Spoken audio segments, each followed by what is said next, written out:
In a powerful display of regional solidarity, human rights defenders from East Africa say the situation in the region is drastically deteriorating following a series of trans-border abductions and forced disappearances and arbitrary arrests of opposition leaders.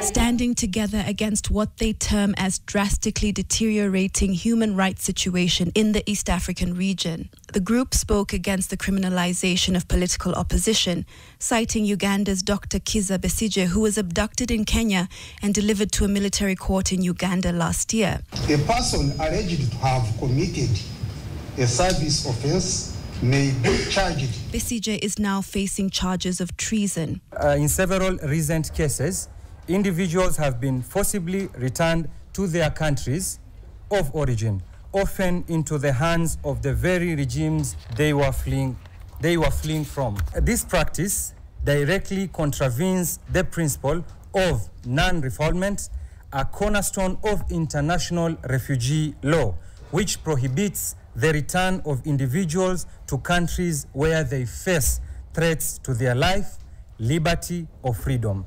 Down with the dictators, down, down! Down with the dictators, down, down! The activists also condemned the recent arrest of Tanzanian opposition leader Tundu Lissu during a political rally. The opposition in that country is pushing for electoral reforms as it prepares to go to the polls later this year. Tundu Lissu, like Dr. Kizza Besigye, has been charged with treason. As human rights defenders and activists, we demand the immediate and unconstitutional release of all political prisoners and detained opposition leaders. Their persecution is not only unlawful, but a betrayal of democratic ideals enshrined in our constitutions and international commitments. For Kenya,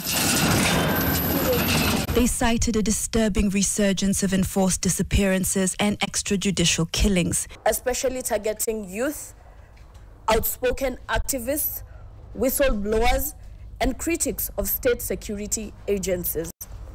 In the last 3 months, killings and disappearance of Brian Odhiambo, Ibrahim Ramadan, Dennis Mudhui, as well as Form 3 student Musa Kibet by state operatives are clear evidence of the deteriorating situation.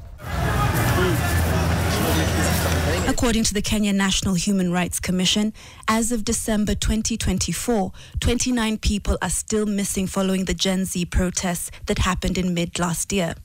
A movement that has often been termed treasonous, especially with the storming of Parliament buildings on June 25th.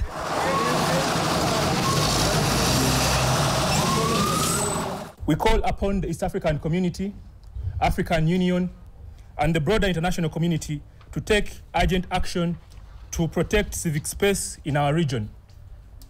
The silence and inaction of regional and international bodies only emboldens those who violate the rights and freedoms of the citizens of East Africa. Catherine Omwando, NTV.